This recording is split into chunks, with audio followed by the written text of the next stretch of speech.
Hello, everybody, and welcome back to Parks Bros. And Mostly coasters. it's us doing a podcast. That's right. We're finally back with another podcast, and we kind of have an unofficial / official name, I guess, at this point. Mario, you want to give that name out? Wow, so you said you were going to do a grand reveal. That's so grand. We have a name that's official, kind of official, not official. It's a name. This is the Loopy Dudes podcast. Get it? Because we're kind of loopy, and we're from California, so therefore we are dudes. Oh yeah, and roller coasters have loops. Yeah, and so does my logo. When dudes ride them, they also have dudes. So wow, it's like a quadruple entendre. Wait, when dudes ride them, they have dudes? What does that mean? Yeah. Well, coasters also have dudes, and they have loops. So it's perfect. Well, whatever. Yeah, okay. Yeah, no, it's good. It's good. Don't worry about it, everyone. Let us know what you think of the name in the comments down below. We're curious to see what you guys think. I know this is not even close to what anyone suggested in the last episode, but we think it kind of fits the feel of the podcast a little better. I mean, people were commenting about, you know, if we had taken any substances before, and that is not the case whatsoever. We are just like this whenever we talk to each other. That's just kind of how we are between our friendship. So yeah, we are just loopy dudes, and coasters have loops. And apparently coasters have dudes as well. Yeah, man. They got the dudes. Oh man. So what's up? What's happening? It's been 2 weeks since we've done one of these. How you been? I've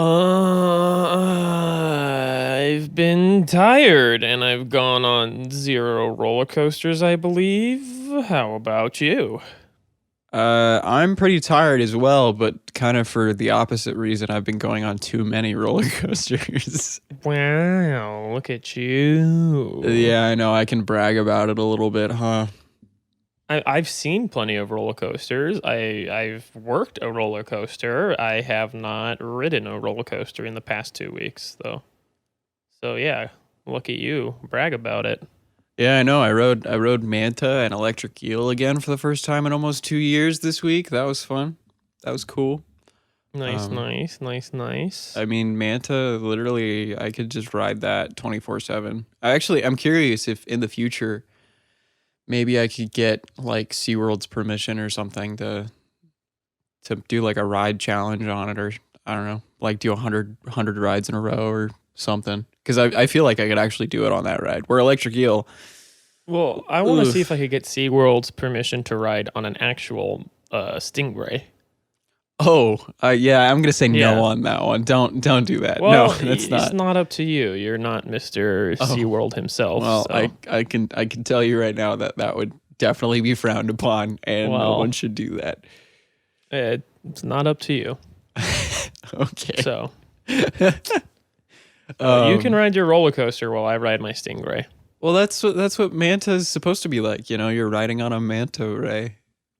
Yeah, isn't it like ride the ray? Isn't ride the the ray, like, feel the rush. For it? Exactly. So or like, something. Yeah, you're riding the ray, and you're feeling the rush, and you're you're on a ride. Yeah, I would like to ride it one time. That would be nice. Yeah, I still can't believe you haven't been out there. You already got on it more than I have, so there you go. Oh my gosh, I've probably ridden Manta like almost 100 times now, and I've only been to the park 10 times, 11 times since I started the channel, and since that coaster's been around. Like, there was one day I rode it 14 times, I think. So delicious. I know, right? It's just so much fun. This was the first visit I've ever had where I rode Electric Eel more than Manta. Usually it's the opposite. But oh, weird. Why? Well, I think really the main reason was Manta had more than a 2-minute wait.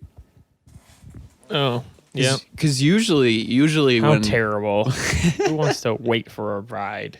Well, usually when we go, it's like literally walk on all day at most a 5 minute wait. But with some of the seating protocols that are going on, we're skipping every row. It ended up being a 10-minute wait. I know the horror. It's Wow, just who could called imagine such a thing? we're just really spoiled. And when we got off Electric Eel each time, we waited like 5-10 minutes for it. By the time we got off, there was absolutely no line. So we were just like, screw it. We have a locker for another hour. Might as well at least get one more ride on it. Where Manta, by the time we got off her first time, it was like a 15-20 minute wait at that point. So we were like, oh, you know what? Let's go to the Sky Ride instead, because we haven't done that.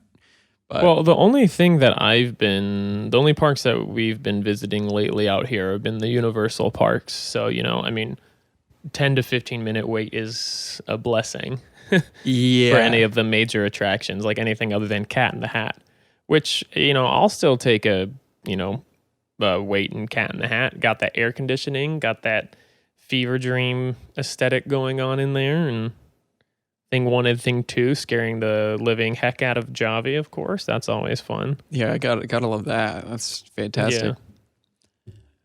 Yeah, Um, I can't imagine how crazy the wait times have been, especially lately, because I've been hearing that the parks have been absolutely slammed. well, they've definitely gone up there, but for certain attractions, with capacity being pretty much back to normal for everything, um, as far as attractions go, it's greatly improved the throughput for rides like Jurassic Park River Adventure, where it's like Mm. beforehand they were loading every other row, one party per row.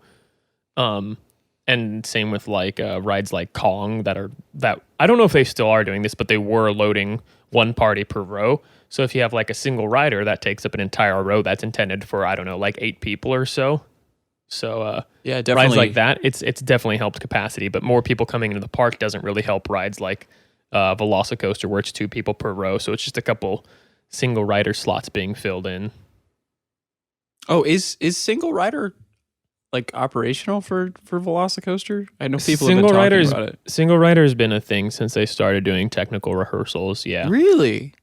Yep. Yep. That is so weird to think about. Like, especially after this past year, like thinking about a single rider line being a thing again is just Yeah, oh, that's they bizarre. started bringing them back like about I don't know 3 weeks or maybe even longer ago. Wow. Okay. Yeah, yeah.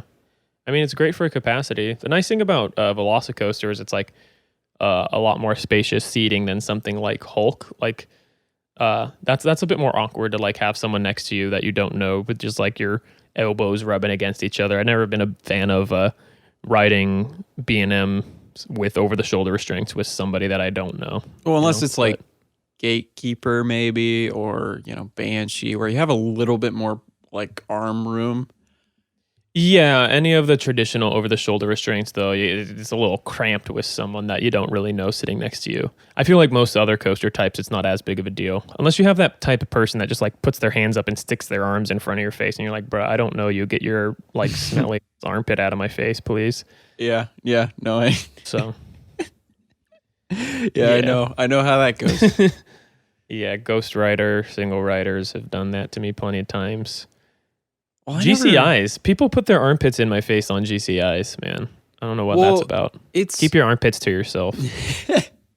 I will say it's probably more common on Ghost Rider than any other ride I've been on. I don't know why, but like people don't stick their arms up. They stick them kind of outward, like in front of them. I guess it's because of the hand choppers that Maybe. like really will hit your hands if you put them up in certain parts. Yeah, which is fair. But yeah, no, I've gotten hit in the face with somebody else's arm more times on that ride than anything else. I mean, pretty much every single time I've known the person at least somewhat, so that's okay by me. But it is still kind of like, oh, hi. Well, that's better than a stranger's armpit for sure. Yeah. Well, usually I'm at knots with at least a group of 2 or 3. I'm rarely there solo, so. It's just weird because it's like I've been on Twisted with strangers before, and those are about as cramped as it gets. Like RMC's restraints and seating arrangements, you're like right next to each other, and somehow people don't put their hands in my face on that ride. So I don't know. Yeah, you know what? I think it is the hand choppers. I think it's got to be that. But it's kind of weird. I feel like the side panels of wood are actually closer than the ones above you. Yeah. So it's like, oh, okay. I mean, not like you're at any real risk of smacking them or anything, but it's still kind of just funny to me. Yeah. Yeah. Speaking of knots, though, since we went to Ghost Rider, I went to Knots. That was fun. Right. I wanted to talk about that because they are officially celebrating their 100th anniversary. Because back in December 8th of 1920, that's when the Knots family officially moved to Buena Park. So now they're celebrating 100 years of Knott's Berry Farm. Wait, but shouldn't they have celebrated that last year? Well, I mean, they were going to. Wait, why didn't they? That's a whole nother thing, Mario. They don't know how to do math very well. Well, actually, if you think about it, they weren't doing math well before because that was before the 100th anniversary. So this is now officially after the 100th anniversary. So it is in that 100th anniversary time frame. Anyway, I guess so. I guess if you want to be really technical about it, I lose. Good job. Me being the crazy historian dude that I am, I'm like really just insane about those types of things. So I'm like, December 8th, 1920 is when they moved there. How dare you celebrate before? I mean, like, it's not even that big of a deal. I'm just kind of stupid in that way. I zoned out. All I heard was that you're stupid, so I agree with what you said. Fair. But Berry Tales, you got on Berry Tales. Oh, right? yeah, we could talk about Berry Tales.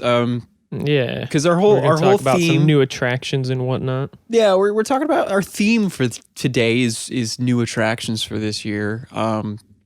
Because those are actually opening now, which is just amazing. Yeah. But Berry Tales, Knott's Berry Tales, return to the fair, the sequel of the much beloved original ride that was designed by Rolly Crump. Berry Tales, the Squeakquel. I gotta say though, I was pretty impressed with Berry Tales in total. I knew it was going to be pretty much the same ride system as prior with Voyage to the Iron Reef, but even with it being that same ride system and the same ride layout and technically even the same exact vehicles, just different blasters. Yeah. I was very, very thoroughly surprised with everything. Like sure, it's still a screen-based ride, which I know a lot of people don't prefer, which I understand that. But the sets around those screens were way more impressive than I was expecting. That's good. I'm still seeing things after like 3-4 rides now that I didn't see prior. Like I'm still finding little Easter eggs. I'm still finding better places to shoot. And I'm getting higher and higher scores. Look out. See me on that leaderboard soon. Okay. But it really, the ride itself has a lot of love for the original. And being the historian, as I said earlier, I know a lot about the original, and seeing all of those little details, Easter eggs, whatnot, I'm very, very happy with the final product. And I think it really shows that Knott's put their heart and soul into this ride. And when a park does that, there's nothing to be more happy about. That's for sure. But speaking of new rides, since we're talking about that, we'll come back to Knott's, I think, a little bit later, because I've been talking for a long time. Velocicoaster still hasn't technically opened, but hey, technical rehearsal is still going on, which... How's that been? Good. It has its downtime quite a bit. Well, I mean, it's still technical rehearsal. That's why it has that name. Yeah, so, here's to just hoping that that all gets worked out before grand opening, so... well, hey, we're only like a week away-ish, so... I don't even know what today is. I'll take your word for it. No, it's like a week and a half. 2 weeks? I don't know, man. Week and a half. Week and a half. Yeah, no. It's been chilling. It's been ouchy here and there, but the good thing is people aren't upset about it going down during technicals. So yeah. Well, I think enough people understand what a technical rehearsal is now Yeah, just about everybody does. So 'Cause, like, it's nice. It's been nice. theme park lingo and stuff like that is becoming way more commonplace, which is weird to think about. I mean, obviously not the super niche stuff like, oh, mid-course brake run. Like, no, they don't understand that. Block section, but a lot of people understand, oh, a soft opening or Yeah. other stuff like that, really. Yeah. It's just Oh, yeah. it's cool. I feel like it causes less stress on a lot of the employees, at least when more people understand stuff like that. Yeah.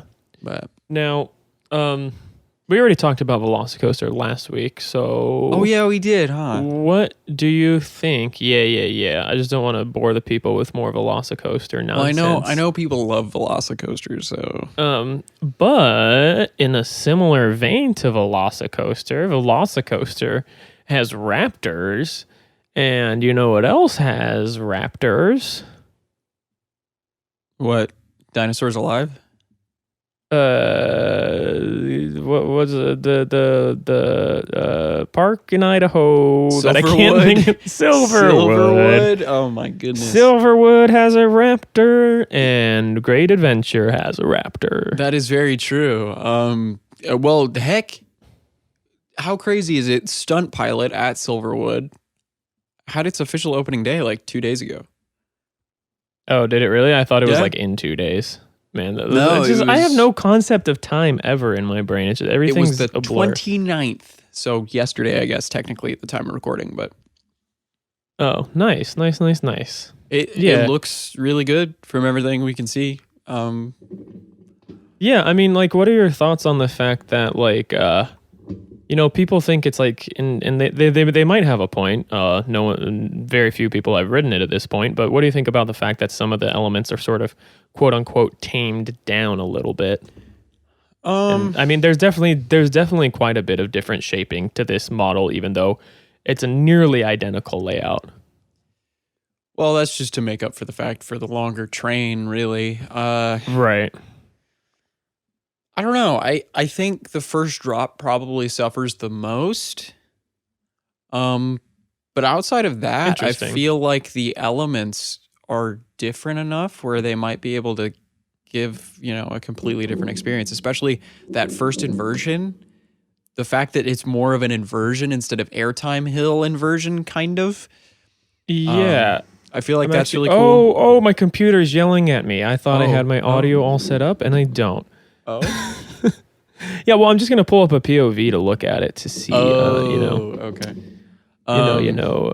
Also, the off-axis airtime hill is more sideways this time. It's not really like switching, if that makes sense. It's more just almost like an outer bank. Like it's.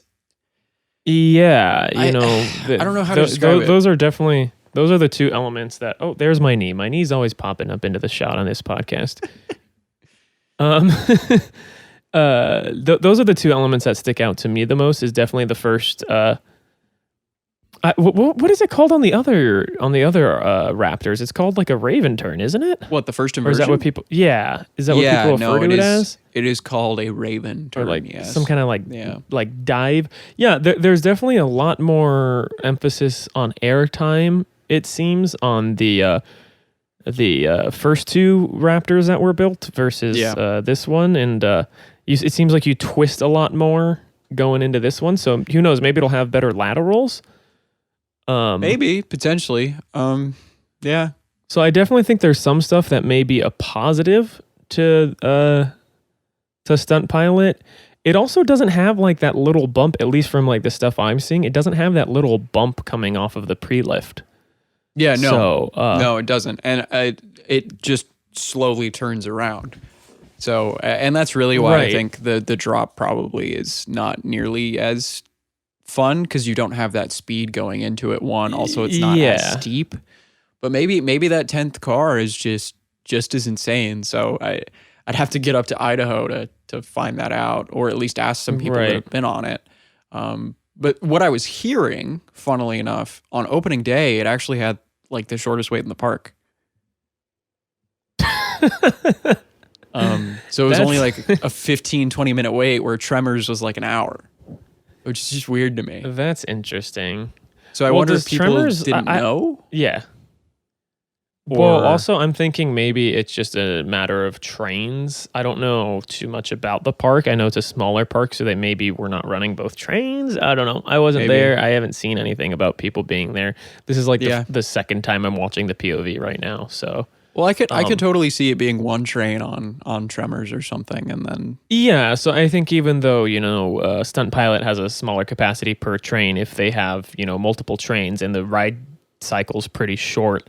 And they have I would assume like probably one of the better crews in the park working on it, then it would make a lot of sense for that wait time to be pretty low compared to the other rides just because they're pumping people through. I also don't know if it's a moving station. I highly doubt it. I don't think it is. With the two, I'm assuming it's only two trains. I don't know. I really couldn't confirm on that one either. I can't imagine it would be efficient enough to have three trains on it. But with how long the trains are, I don't know that a moving station would work all that well. Yeah. And again, from the stuff that I'm seeing, it's only one. It's not a moving station, but obviously a moving station has the ability to stop moving. And it pretty much does every time on Wonder Woman, at least when I'm there at Fiesta, Texas. So. Oh yeah, when I was there, they weren't using it moving at all. Well, it would just park every time. People were slow, so just how it is. Yeah. So it looks like a fun ride overall, basically, is what we're getting at, and it has, if anything, they're unique elements. So it's slightly more unique than the other Raptors, and it has cool near misses, which Wonder Woman is somewhat lacking in compared to Railblazer. So it kind of has like a Railblazer-y hand chopper vibe to it with some of those rings in the barn that they put in. So I think those aspects are nice. Yeah, I think those are great, actually. And they just added those over the past week, too. Yeah, I love those little elements, just the hand chopper, head chopper type deal. Yeah. Also, but definitely, yeah. There's this crazy like set piece that is a flipped upside down biplane that's like in the queue. That's fun. It's like suspended on wires. It looks really cool. I saw that the other day and I thought it was fantastic. But I don't know where you could find it. I think I saw it on Reddit yesterday or 2 days ago or whatnot. But it's just this really cool set piece that is next to the queue while you're going into the station. And it really sets that tone. It's like Stunt Pilot. Well, they got the theming on lock, I would say. So... Yeah, no, I assumed it was going to just be kind of like plopped in there. So it's nice that it's a little bit more than that. It's along the lines of, Six Flags theming, but some of like Six Flags better themed attractions where it's like, a little bit of effort was actually thrown into there. So yeah, it's nice. Kind of like X-Flight. Or like maybe even Wicked Cyclone, right? That's the one at New England. I always get Twisted and Wicked mixed up. Yeah, so. Wicked. Like I know that has a lot of set pieces all over the place. So, speaking of Six Flags, no.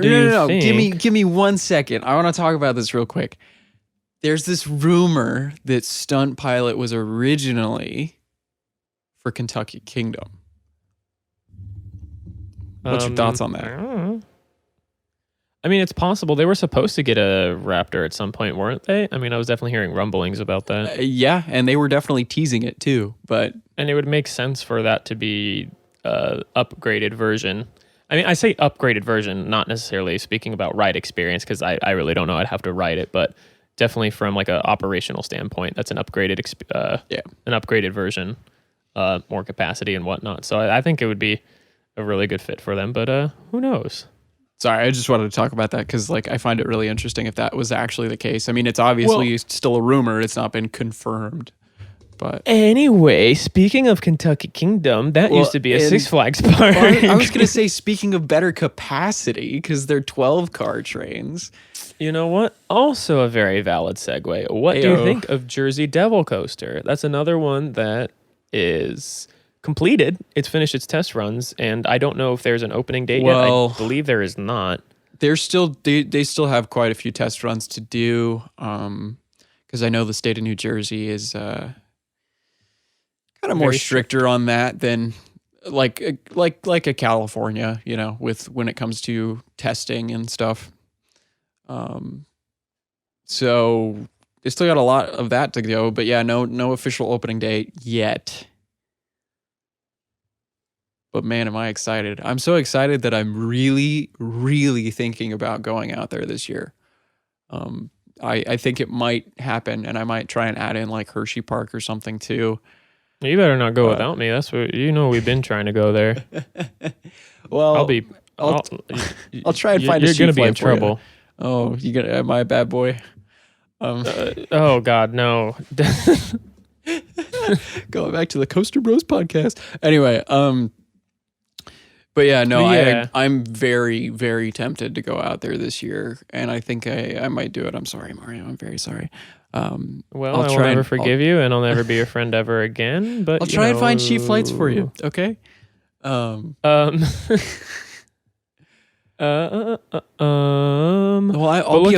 has more like YouTuber by then. I can buy your flight. No, I can't.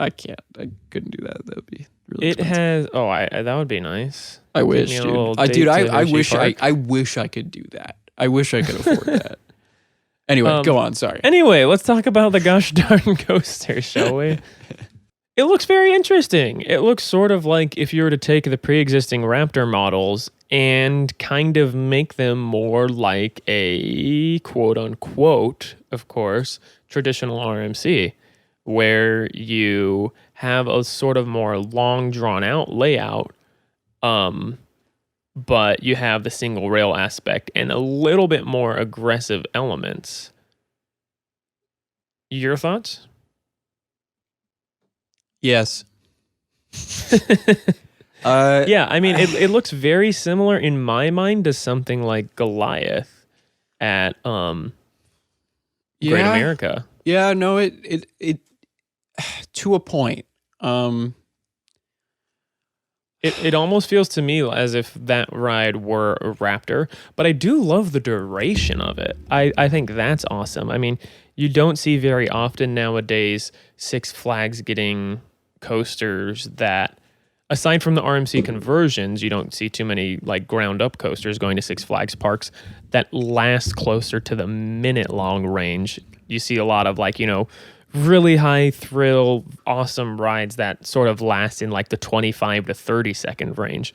But I think it feels like a much more complete ride compared to some of the things they've been getting lately, such as like the 40 free spins and whatnot. And I think that's awesome that RMC is able to, provide that to parks that don't want to break the bank for a world-class full lengthy attraction, which is their whole idea. I think with the Raptors and single rail models is that they want to do exactly that. So yeah, and I think honestly a lot of people were kind of questioning that fit for Great Adventure. I know Great Adventure is one of the more popular Six Flags parks, just because it is like, if you think about it, it is a large scale hyper coaster in a way with inversions, but just with a smaller capacity. Well, yeah, definitely for capacity, it's not the best fit. But I mean, but honestly, neither are 40 free spins or the smaller Raptor models. Exactly, so, that's just what you're gonna get with Six Flags. Is they're not necessarily gonna take capacity into great consideration, unfortunately. Well, I think honestly though, if you have 3 trains, right, with 12 seats each, if you can fill each of those seats up, that's 36 seats. That's already 12 more than Twisted Colossus's trains, right? So sure, in total, you're going to have probably 12 less than that same cycle. But since they have the mid-course brake run on it, right, for Jersey Devil, they can have 2 trains going around the circuit at one time, which is 24 people, which is not too far off from a lot of bigger rides anyway. That is a nice thing. Like compared to other RMCs, it's really not going to be that different. I haven't. You were losing me a little bit with the math there. I was trying to do math. I'm definitely not going to try and attempt it myself. But I'd have to imagine, like, RMCs really don't have the best capacity, but with the added mid-course brake run in there, I think that kind of compensates for the lack of seats on each train. So, compared to other RMCs, it won't be that bad. Compared to other rides in the park, it might be a little bit worse. But yeah, the mid-course brake run will definitely be a benefit. Well, I think the capacity on the Raptors really isn't as bad as a lot of people think, because every time I've been to Fiesta, Texas, the longest I've waited for Wonder Woman was 45 minutes, and that was with 2 train operations with distancing on the trains. Yeah, I mean, that's not a bad point. Those haven't been as bad as they could have been. I've been there with 2 train operations on a regular day, like opening day. Sure, I skipped a lot of the line with single rider, but like I still only waited in total, I think 30 minutes, and the line was all the way at the sign. I mean, with Railblazer, that was running 2 trains the day I was there back in 2018, and we waited 50 minutes, and that was from the entrance sign, like full switchbacks, full everything. Yeah. It was only 55 minutes. So yeah, I've had pretty lengthy waits with Railblazer, but I mean, as long as the park can keep those 3 trains healthy, I don't know if they'll have a 4th one too, just as a backup, or maybe some backup cars or whatever. I believe they do, at least. So that'll be awesome. So hopefully, if that is the case, hopefully that'll keep it running smoothly with full capacity for at least a few years to come. Yeah, definitely. And I mean, with everything in that park already, you have King Ka, you have El Toro, you have Nitro. Those are all big draws already. So I feel like, honestly, after probably starting next year, after most of the locals have been on Jersey Devil, it'll probably kind of level out line-wise, unless it is really that good in, the average visitor's mind. So, I mean, I don't think. What element? Oh yeah, sorry, I interrupted you. Well, I just don't think it'll get like as crazy of a line as people think it might. I mean, of course, opening week or whatnot, it might be, 2 hours or so, but that's just how it is with every new ride. I mean, heck, I waited almost an hour for Berry Tales on its opening day. So, and that's just a family dark ride, and it was on a pass holder preview day, mind you, too. So it wasn't even like that was a Thursday. The park wasn't nearly as full as it could have been, even with the capacity limitations. But anyway, you were saying? Oh, what element excites you the most? Because it definitely, it's bringing completely new, not completely new, but it's bringing a lot of new or altered elements to the Raptor model. Yeah. Like you have that first turn, that first inversion is pretty much that kind of iconic first element on the existing Raptors, and that looks incredible. But you have a 0G stall, which has not appeared on a Raptor yet. No. You have just a straight airtime hill, which doesn't sound as exciting, but it'll be really interesting to see what that's like on a single rail model. And then even the turnaround section is different than the existing model. So with all those different elements, what do you think is what's catching your eye? Well, it's kind of funny because you can kind of compare every single element to something on the smaller Raptors. I mean, maybe not the first drop, maybe not the ending with the bunny hops in a row, which I think is really cool. But like that turnaround before that, you could totally equate that to the final turnaround on the regular Raptors. That first inversion, obviously, you've already stated it, but they're incredibly similar, if not almost exactly the same. What else? That turnaround up high in the air, I forget what they're calling it, I believe, but it's like some specific name. But that is, well, that one actually is pretty different. It is banked so that one quite heavily. That's one of the ones that seems like similar in concept, right? But is going to feel, I think, drastically different. Like, yeah, you bank, you come up to it banking left, and then quickly get whipped to your right. So it seems like it's going to have some really good laterals. And the way that it's shaped too, it kind of comes back down on itself a little bit, so it might even give some airtime going into it. Well, I think whereas the existing Raptors models, it's just a lot of positives before you leave that element and get some more ejector airtime. I think if there's positives prior to that drop, it might be one of my favorite moments on the ride, and it's just a turn and a drop. It looks really fun. It looks like it's going to be a lot more dynamic than the similar element on the existing models. Yeah, definitely. But I think going back to favorite element or like most anticipated element, I think it's either going to be that airtime hill, just the straight airtime hill. I know that's kind of weird, but that's just something that the first iterations don't have whatsoever.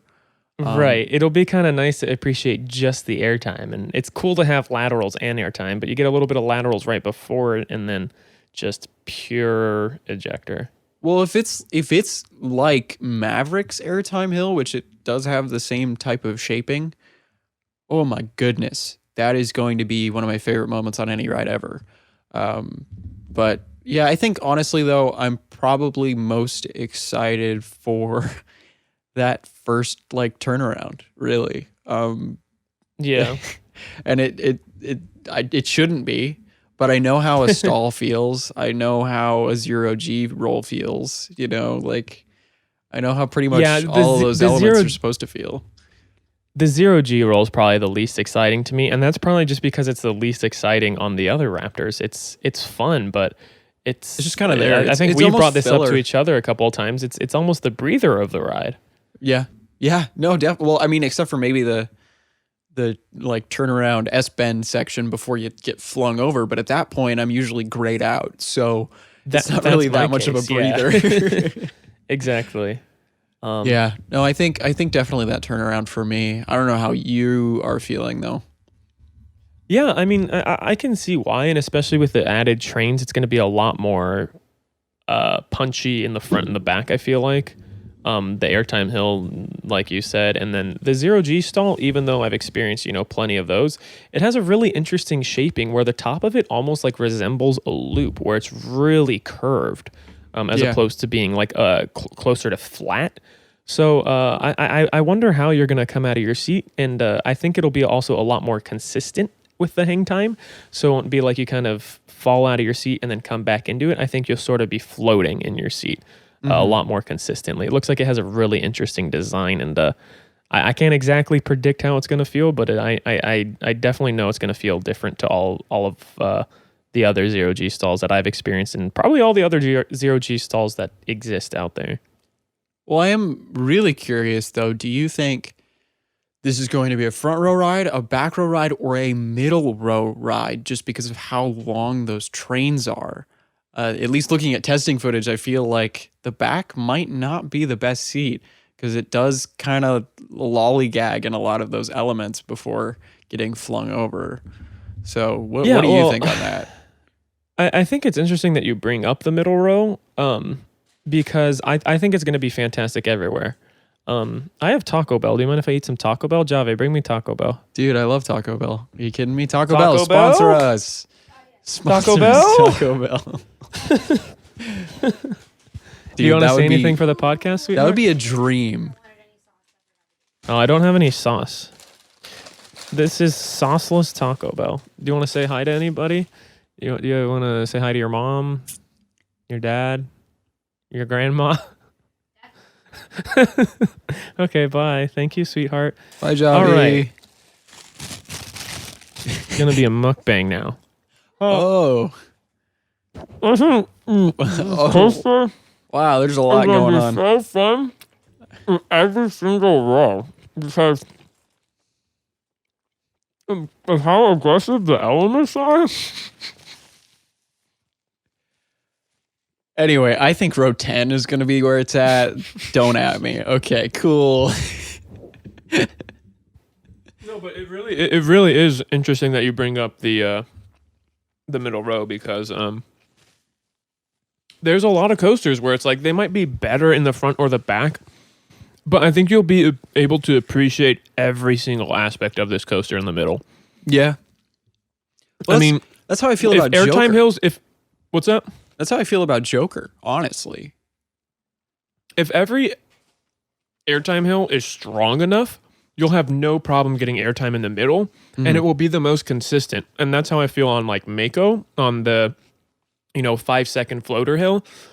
Instead of like getting yeeted out of your hill instead of getting yeeted out of your seat in the front row, and then like kind of falling back in. And then in the back row, you're kind of in your seat going up it the whole time, and then you don't get pulled out till you start going down.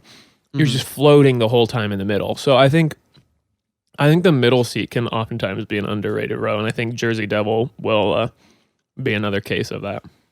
Well, that's an interesting take, and I mean I pretty much agree with you. But I am curious, moving from Jersey Devil, well, pretty much talking about Raptors in general. Looking at the Raptors originally, right? There were a couple of those clones, and then you have Stunt Pilot coming in, which is kind of an alteration on those clones. Do you think Jersey Devil will have a clone exactly, or maybe a kind of switched up version of it, like with some different elements, or like eventually maybe a 14-car train? Oh my gosh, that would be insane. But like, do you think that is possible at any point in the future? I know that we're probably talking about this too early, considering the coaster still hasn't even opened yet, but I'm curious. I'm curious to see what you think. Wow, I almost like, wow. It's possible. I mean, anytime you have a pre-existing layout, that's always easier to go with, and probably a cheaper option as well. I'm more interested just to see if there's any more of the Stunt Pilot clones coming to any park. That'd be interesting. Yeah. Because I feel like that's the future for that model. What park wouldn't want extra capacity? Even if you are a super small park, every park has its busy days. So, yeah. And as far as a 14 car model goes for Jersey Devil, maybe 20. I mean, Let's they'd use have 20 to cars. really 20 tame down cars. some. They'd have to really tame down some of those elements.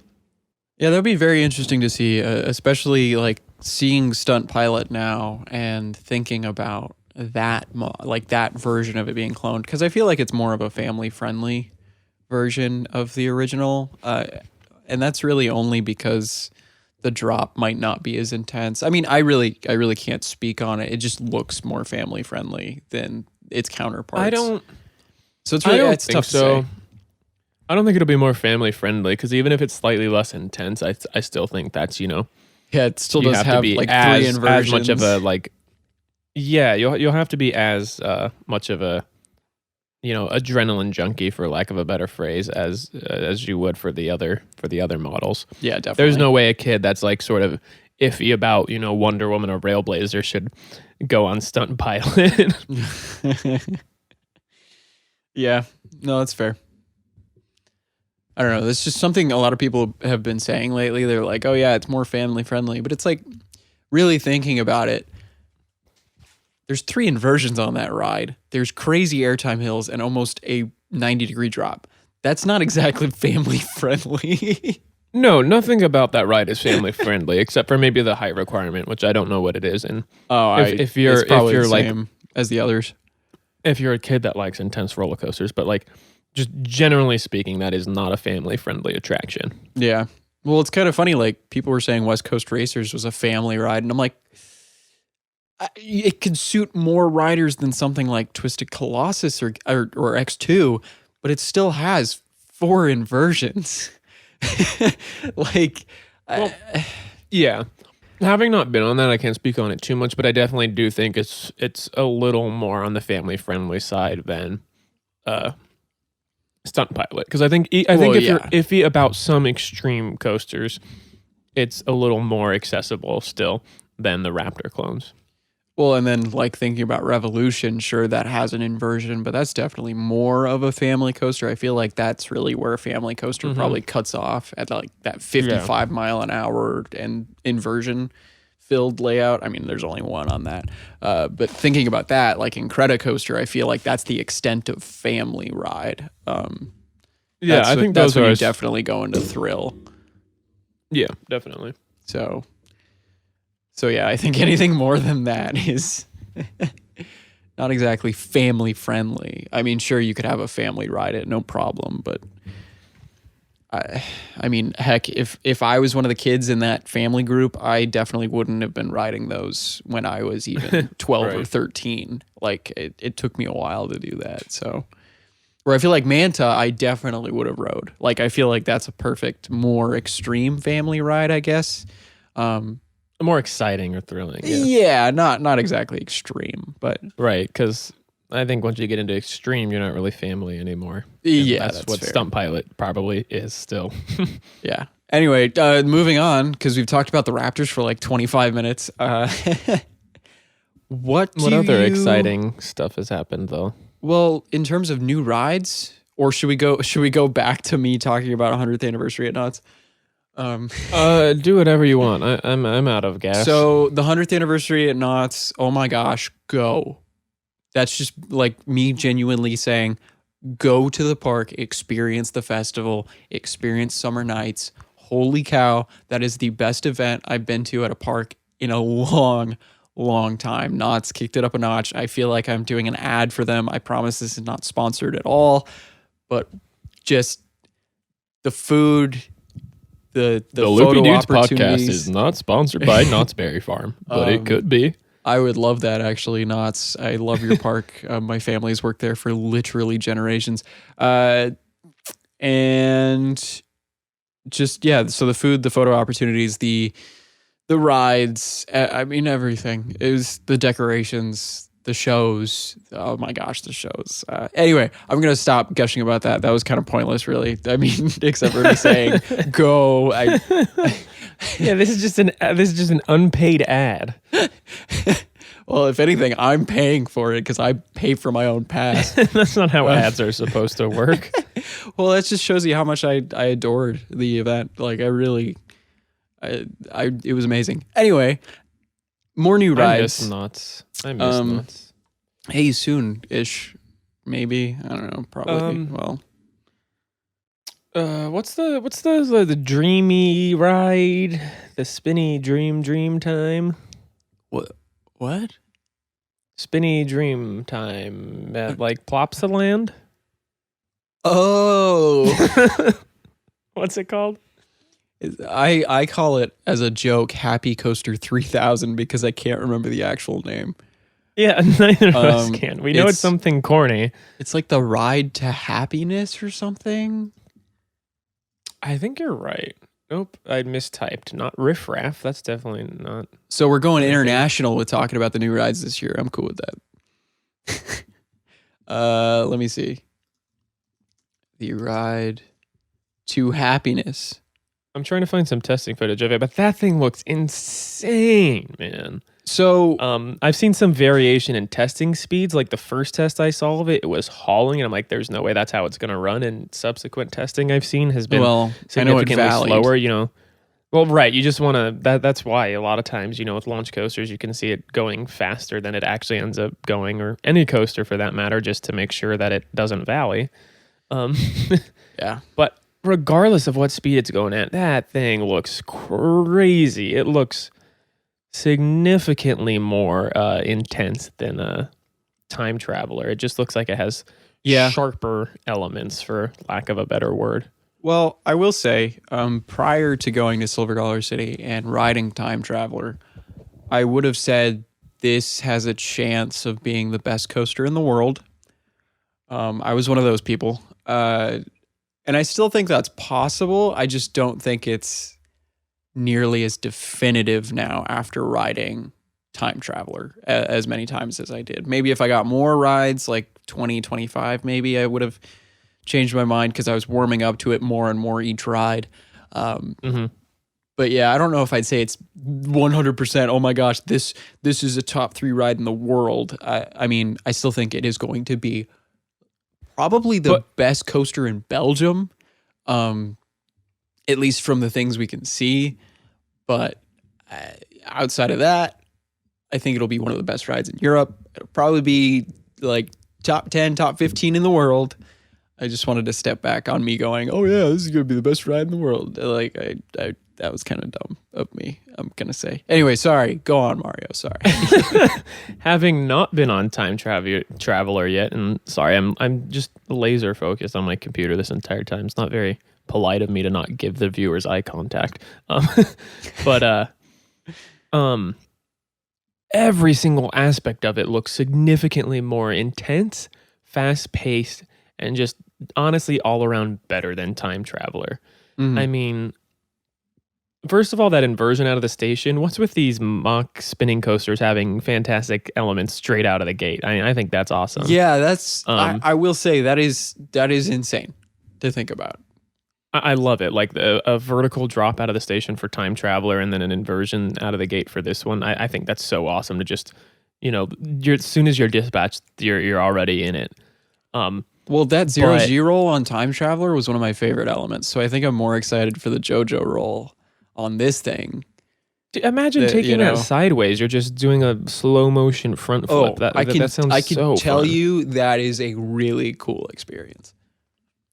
But so you have that right away, and I mean, I think probably, and you can answer this for me. It seems like the most intense element of Time Traveler is that first drop. Would I be correct in assuming that? Probably not. Oh, okay. Interesting. Yeah. Well, unless you're in the back. If you're like in car 2, not so much. It's kind of like a floater moment. Gotcha.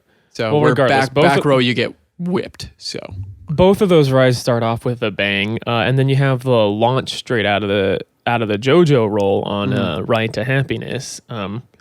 And then you get where is it? Where am I in the? You go straight up the hill, right? That top hat. That what would you even call that? It's like basically a top hat that's split in half, and then you have an outward bank turn. It's a 10-gallon hat, is what it is. A 10-gallon hat. Yeah, is that what people are calling it, or did you come up with that? No, I came up with that because it's got the little dip in it in the middle up top where it's like really tall. That's like a 10-gallon hat, like a cowboy. Yeah, no, that thing seems awesome. That thing seems awesome. It looks like you're going to get launched out of your seat in the front row, and then it's even everywhere's going to feel too. weird. Yeah, on that outer bank part, it's going to feel so funky going across it. It'll be really cool to be on the side that's like facing over the edge, and it'll be interesting too to just have your like seat rock back on the other side as well. And then you got all those inversions. You're gonna get ejector going down, man. You got that crazy drop. They have like a flying snake dive looking thing. They have a banana roll. It just seems like you're constantly moving. It's almost like if RMC, it has an RMC pacing vibe to it, where it's just element to element to element.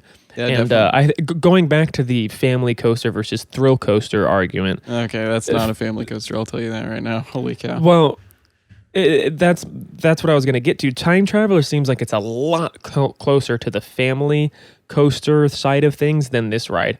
And again, you can let me know. You can let me know if I'm wrong on this, but it seems like it would be a lot easier for a younger child that isn't the most experienced coaster rider to get on Time Traveler than to get on Ride to Happiness.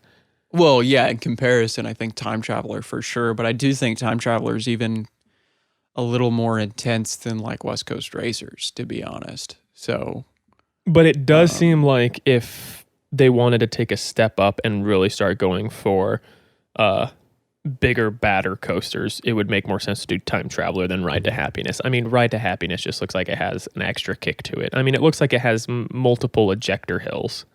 Yeah, and for a spinning coaster, that's insane. I just can't get over like the flying snake dive inversion. I think that's probably going to like be my most anticipated element on that ride. Easy. That looks so insane because you're going from upright to upside down to upright to upside down. So it's quickly. Ridiculous. Anyway, so now that we've talked about that, I figure we haven't talked about like SeaWorld at all, and they have four coasters that are supposedly fitting. Well, I just figured we'd talk about that real quick. If that doesn't sort of confirm sort of the people's speculation that hype and interest is going to sort of wean from those rides, then I don't know what does, because we've gone about just about an hour at this point without even talking about Gwazi, Icebreaker, or Emperor. Pantheon, hello. Or Pantheon even. Pantheon, I think, is the exception. That's probably just us slipping up and missing that. Pantheon looks phenomenal, dude. It looks so cool. And having ridden Velocicoaster, I think there's certain aspects that Pantheon's going to be better at. Just, I think it'll be smoother because a lot of the shakiness of Velocicoaster is more noticeable in the tight, compact turns of the first half, and you don't really have that on Pantheon. And I love that even though it has a shorter track length overall, probably, I don't know if stats for either track length have been released, it still doesn't seem to have too much of a different ride duration, and I think that's so awesome. Your thoughts on Pantheon, quick? Oh, dude, I want to go to Virginia. Well, for I-305, but that would be the second choice. Yeah, that 95-degree drop off the top hat, and then yeah, that too. Just beyond vertical, man. Just, I mean, everything really about the ride. I think it's going to be fantastic. You know what I just realized? I'm looking through RCDB right now. Shout out to RCDB. There are so many freaking rides that we have not talked about just with coasters. We haven't even talked about like dark rides or anything, but even coaster wise, we've talked about literally like 2% of the rides supposedly opening this year. Yeah, there's a lot of stuff opening up like overseas as well that I think slipped our minds. Decepticoaster over in Beijing, which is going to be Hulk, but Decepticons. I think it's really cool though with the new style restraints. I think that's the perfect gonna be great. application for those. Yeah. What else? Big Dipper over at Luna Park in Sydney. They're getting that's incredibly exciting single rail Intamin coaster, which that's a hot racer, I believe, right? Is the name? Which is a launched single rail coaster, so that'll be really cool. And that started construction, by the way. Yeah. Yeah, that's a really exciting there addition. Are so many rides that we haven't even gotten to, like Conda in Belgium. Actually, speaking of Belgium. Well, speaking of which, we'll probably have a lot of people recommending stuff that we haven't gone over on one more ride. Oh yeah, that's probably yeah, maybe. I know someone mentioned Conda, so we can definitely talk about that in a minute. Ooh, even Storm Chaser at Paulton's Park. I love me some Sierra Sidewinder. Yeah. But anyway, SeaWorld Park. So Pantheon looks great. What do you think about? We'll go back to not Orlando. It's San Diego. Emperor. How you feel about that? Well, after looking at it in person, super super excited. Literally, I haven't seen it in a couple months now. And going back, it's pretty much exactly the same. They added a couple new things. If you want to check that out, I have a video / construction update from the park, and you can see some of the changes. But yeah, I've been super excited for this ride for over 2 years now. Kind of crazy to see how long this process has taken. Hoping, just crossing my fingers that we get an opening date soon. I mean, they've gone through most of the testing, at least as far as I know. I even heard rumors that some employees have already ridden it. So if that's the truth, open that bad boy up when you can. I understand they probably want to wait until some of the restrictions are lifted, because we've got restrictions with COVID till like the 15th of June. But I was going to say, employees riding it, unfortunately, doesn't mean all that much. Yeah, when we look over across the coast to the other SeaWorld with Icebreaker, I know employees rode that like 2 months ago, right? Yeah, and then Gwazi's had periodically people on it. Yeah, so... but yeah, Emperor looks like a fun little dive, floorless, hybrid baby thing. Well, I think it could be the best ride in the park. And somebody brought this to my attention yesterday. I didn't even think about this. When you're turning the corner after the lift hill, you're looking out at the ocean. Yeah. Like directly at the ocean, which that view is probably outside of the drop and some of the, like that second inversion or the third inversion, I think is probably going to be one of the best parts of the ride, but that's just me. It'll definitely add to it for sure. So I mean, I think it has a chance of being the best dive coaster, at least in the United States. I know that's probably stretching a little far, but without having a mid-course brake run and that pacing that it has, the pacing excited. Will definitely be good. It could be a little bit longer, but yeah, it'll be fun for sure. Icebreaker and Gwazi, do you have anything to say about them other than open? Because I do not. Yeah, please. Just yeah, open. They'll both be great. They'll both be great in their own Well, it's individual ways. With SeaWorld San Diego, I can totally understand waiting for those restrictions because they do have capacity restrictions and like distancing restrictions and whatnot. So like I understand if you want to fill every single row on Emperor and have as many people there at your opening. But like with Busch Gardens and SeaWorld Orlando, I don't think there's any real restrictions keeping that away at the point. Nope. At this point, there is absolutely no excuse, at least to the public. Yeah. There's no perceivable excuse at this point for either of those rides not to be open to the public. Well, and they haven't even been really limiting capacity in practice for quite a while now. So there is genuinely, again, no perceivable reason as to why either of those attractions should not be fully operational. At least from our side of things. I mean, we obviously aren't up top. No. We don't know everything that's going on. Just from everything we know, it from seems what really we odd. can tell. Yeah. And I mean, we don't know anything in the grand scheme of things. So, but yeah, if Iron Gwazi opens, I will be in Florida sooner than this fall. Straight up. I will say one thing really quickly is that I do not think they should keep using it in promotional material if they are not going to open it this year. That's kind of messed up. Well, last year was its own thing. It was, completely unforeseen circumstances that, no one could have planned for, obviously, but man, the animosity from the pass holders at this point is really getting up there. Well, I do feel bad for a lot of those pass holders because many of them, as do I am one of them for those rides. So yeah. But I guess you could say the same thing about Emperor. I guess you could say the same thing about Pantheon. But at least like those two rides. Well, no, I don't even think Virginia has any of those restrictions anymore either. Yeah, I think Emperor is definitely makes more sense. I mean, things have really just started getting back to some level of normalcy.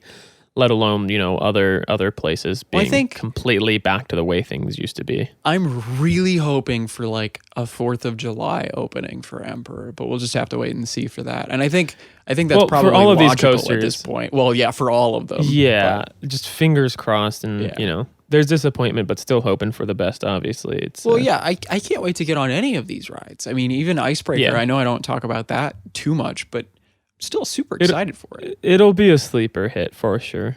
So yeah, and I mean, it's always nice. It's always cool to have brand new rides, but especially with these unprecedented times, having them sit there or be built for as long as they have. I mean, Iron Gwazi started work back in 2018, right? I mean, probably sooner, but I don't really know too much of the history of its construction and all that. I didn't follow too closely, but it's been a hot minute, as the kids say.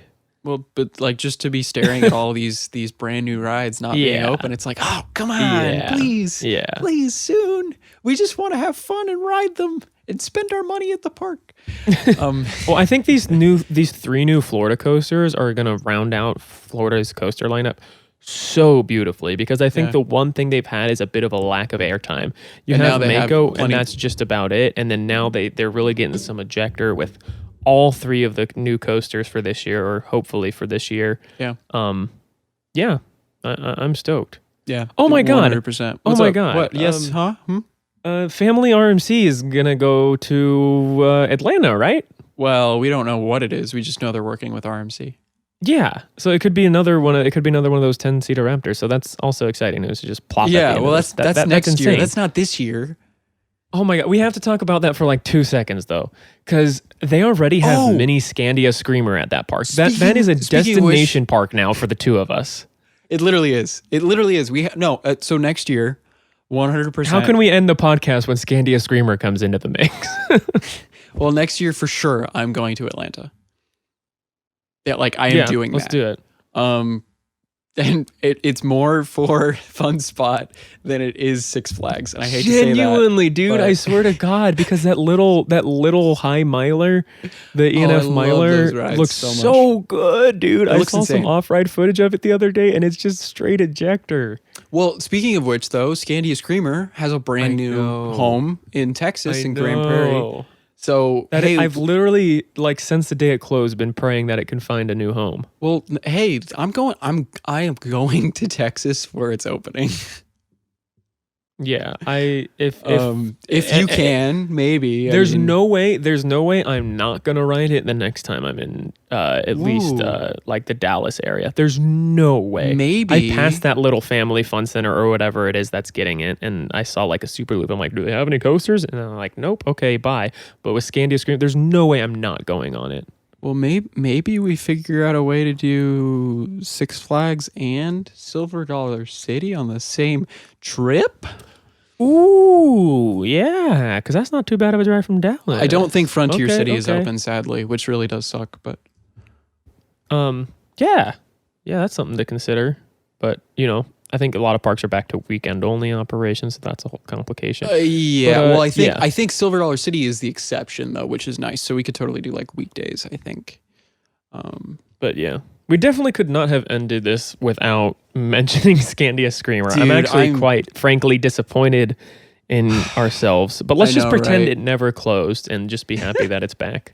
Well, like It never funny. died. It just went away for a little bit. I'm more excited to go ride Scandia Screamer than I am like New Texas Giant, which makes no sense at all. Because like New Texas Giant and even like Mr. Freeze, hello, Yeah. can't wait to ride yeah. both of those. But I'm still like Scandia Screamer. Sorry, Prairie Well, and having Screamer been- is now the name actually. Oh, Prairie Screamer, yeah. Screamer. Yeah. I don't even mind that. It's it's a little bit of the old, a little bit of the new, and it's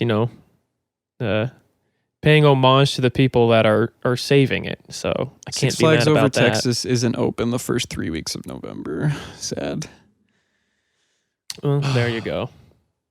Dang. Well, let's go to Dallas just for Scandia. Okay, we are running long now. Oh yeah, So- Well, because we're loopy. But and we're I- dudes.